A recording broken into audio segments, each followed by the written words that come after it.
What's up, dude? What's up, man? Hey, you want to join a cult? A cult? Yeah. Maybe. What's the cult? It's the oneness cult as taught by the Pleiadeans. They are 12th dimensional beings that have come down to the 7th dimension so that they can interact with us. They live in the Pleiades, and they're called the Pleiadeans, and they're super cool. They're like creatures of light, and they don't eat and stuff. Well, what are they gonna do?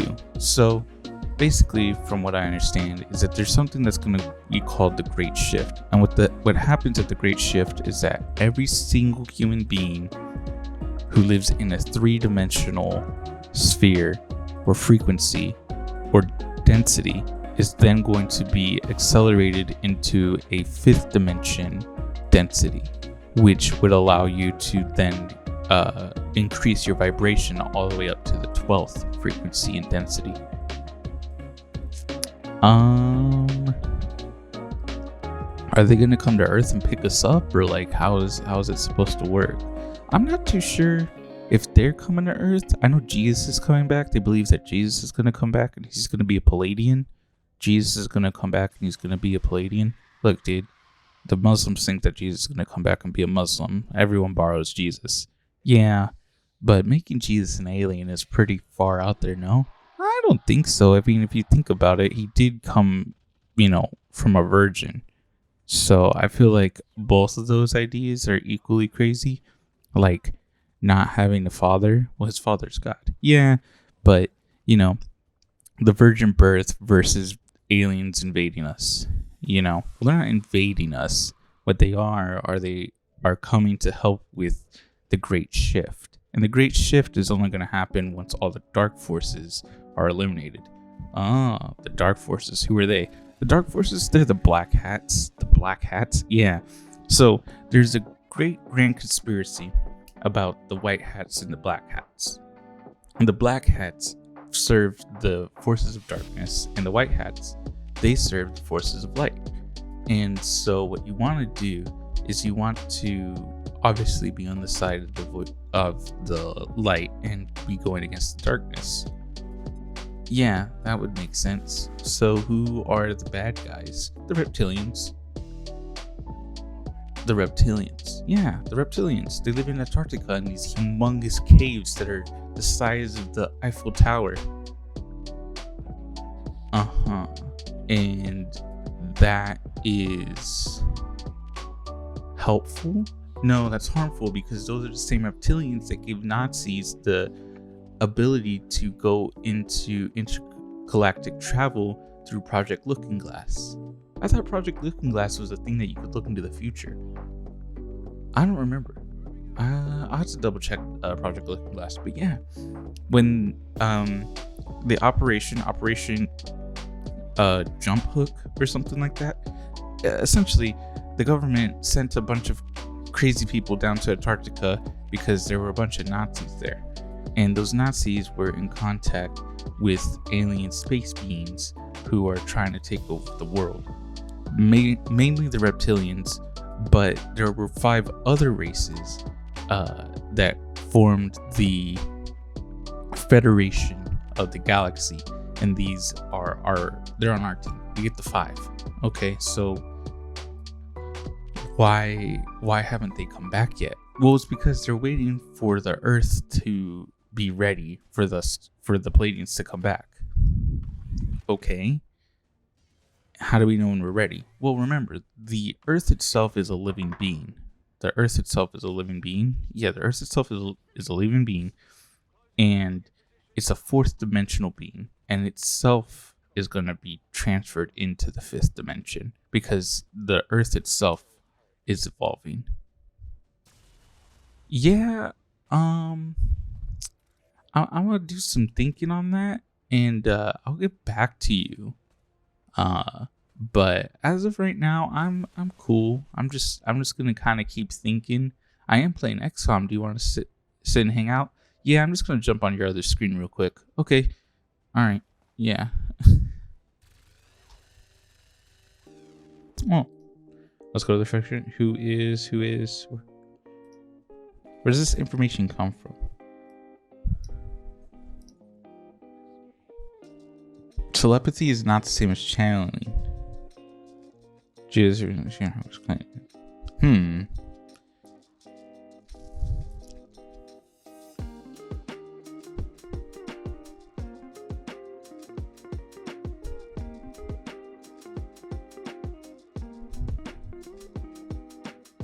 Interesting. Who are the white hats? Oh. Pleiadeans say the one in control is the white hat, specifically called Donald Trump the white hat. Interesting. That's strange.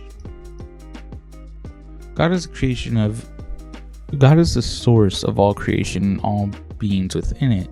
Not a player in a game, a character's story, but the game and story itself. Extraterrestrials. Wait, hold up. What on earth are you talking about? I'm talking about the Pleiadeans, dude. I'm on their website. Come over here. Come look at this. What? Oh. Alright. Extraterrestrials are both angels and fallen angels in Abrahamic religion. The Watchers is from Enoch. Elohim, that's son of God, or God. Son of Man, that's reference to Jesus. Lords is sometimes called God. They probably use that council of gods. Alright, Pleiadeans are aligned within the teachings of masters such as Jesus and Buddha, because these are Pleiadian Elohim incarnated to teach us humanity about the connection with the true God that lives within all of us. The truth has been twisted by those who rule over us to control us. Jesus spent his life teaching people that we are all children of God, who will do even greater miracles than he will. He prophesied the coming of the Son of Man, the Pleiadeans, in the last days. It is important to understand that in his teaching of his time, terrestrial gods were worshipped with blood. His true name, Yeshua, was changed to Jesus to honor the elite god Zeus. I've heard this, but I don't think it's true. Mostly because Zeus is Jupiter. And maybe they can get that with the J. It's like a Jupiter and Zeus, and that's how you get Jesus. You can maybe do that. I feel like that's a lot of, gymnastics. Jesus never claimed to be the only God and never taught people to worship him. I don't know about that one. He taught that God is found within all of us. His God was a loving, compassionate, and forgiving God, not an angry God of violence, blood sacrifice, and eternal punishment. Jesus never used the word father, Abba, in his native Aramaic, but referred to God as birther, a womb. Concepts like sin, hell, and repentance were not belief. Like Jesus generally used religion to control the masses. I don't know. He forgave people of sins. He told them that he would be in paradise, and he told them to follow my words or you will die. That's the parable of the house on the sand. You remember that one? He built the house on the sand next to the ocean. Lovely lake house, but when the storm comes, your house is gonna go out into the ocean. But if you build your house on the stone, you got a smaller chimney. When the rain comes, you won't be washed away. And that stone, what is that stone in Jesus' story? If you look at the story, let's go look at it. We'll go to blue letter. You judge not, knocking the narrow way. Know them by their fruits. They never knew you. Build on the rock. Okay. So let's see. Let's get this out. Why does it always default red? I don't really like that. Okay. Alright. So whoever hears these sayings of mine and does them, he is like a wise man who builds a house on a rock. And as rain descends, the flood came, the winds blew, beat on the house, it did not fall, for it was founded on a rock.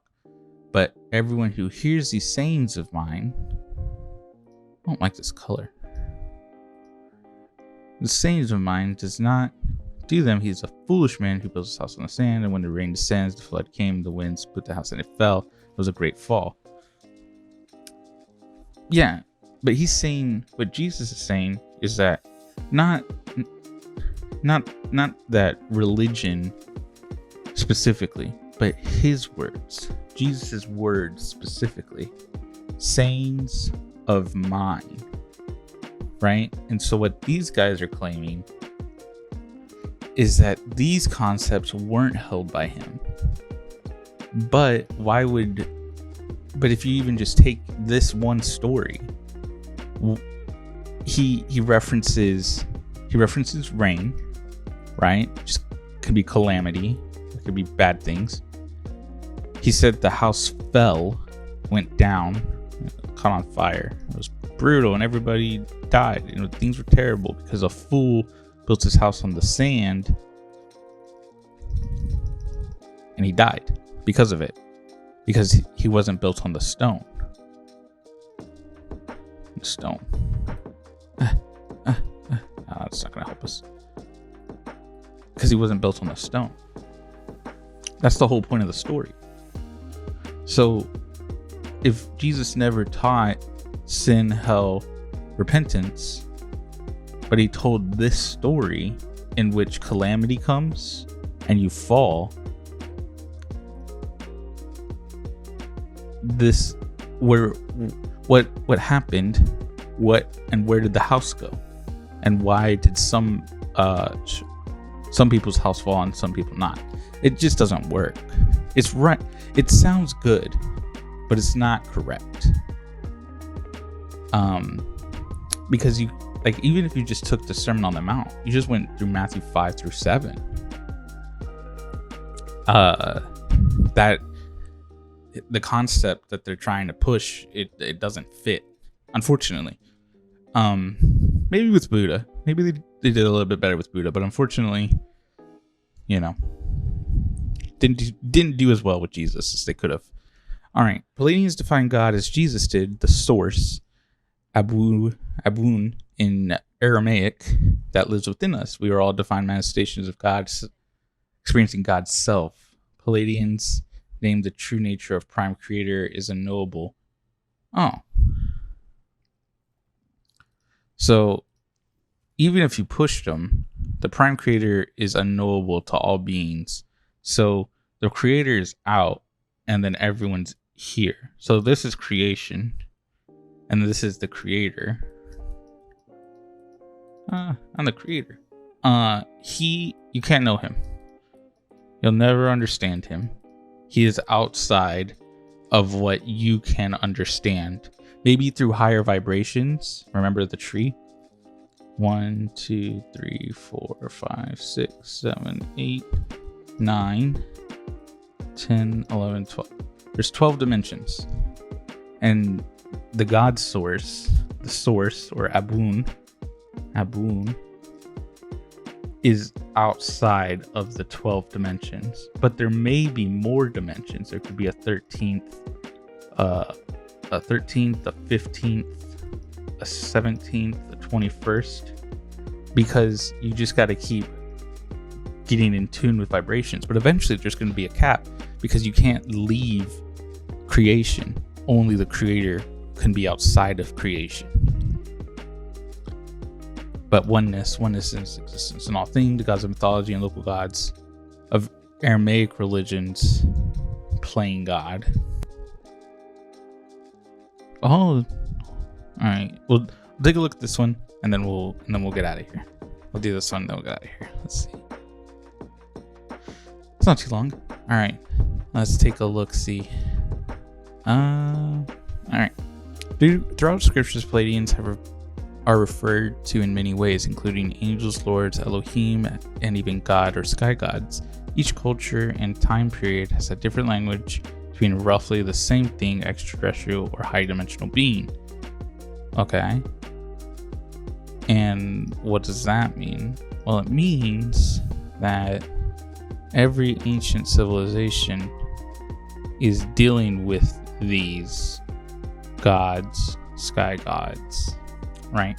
In the Bible's book of Daniel, King Nebuchadnezzar commanded the people of Babylon to worship a 90-foot gold tower. A golden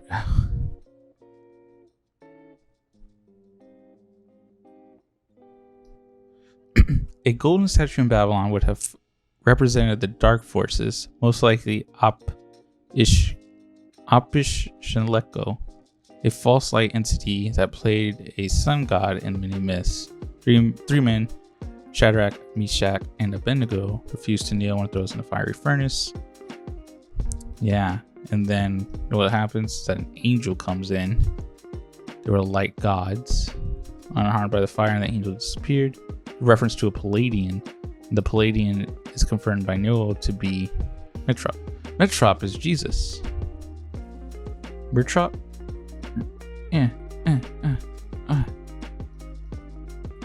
That's Jesus. In their own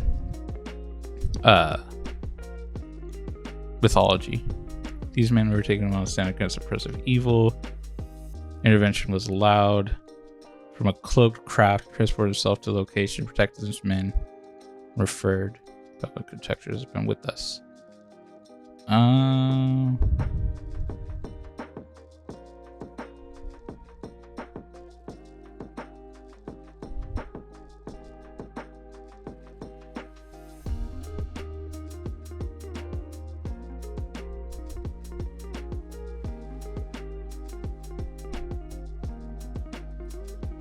He only made this reference because of who these three men were in accordance to Daniel.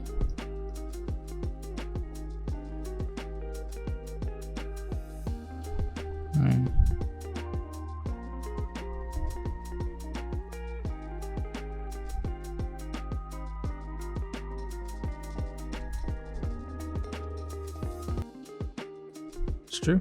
That's what happened. That's what the book says.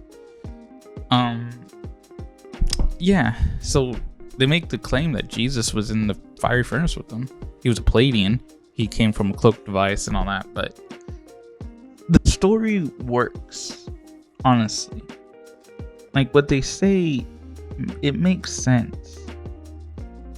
It's just bizarre. And it's not. I don't know if it's true or not. I don't think it's true. I think if I were to sit down and continue to go, which I plan on, I'm going to keep reading. I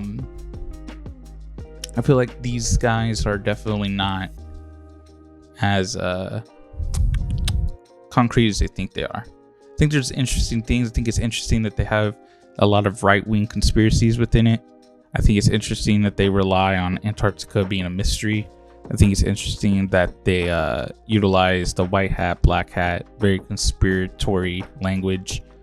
I just think it's strange. But, you know, they have, if they are being contacted by these Pleiadeans, if it's true, and the great shift happens and we move to the 5th dimension, or 5th dimension, that would be pretty insane. But I don't think that I can agree with it, unfortunately. But I'll keep reading. I'll keep thinking. Keep reading, keep thinking. That's really all you can do, you know?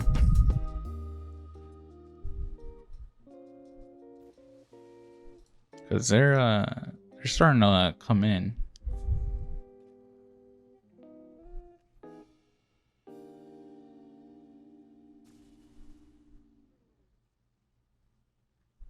Never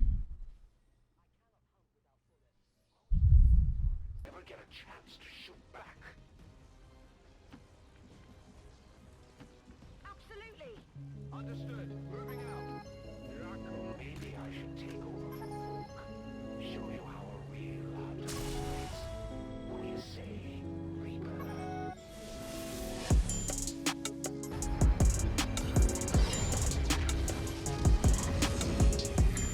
Have to admit, didn't see this one coming.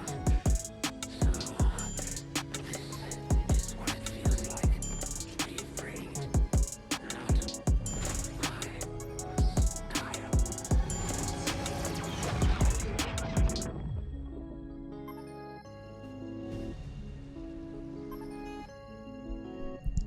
Alrighty, thank you guys so much for watching, and I will catch you on the next one. See ya, see ya.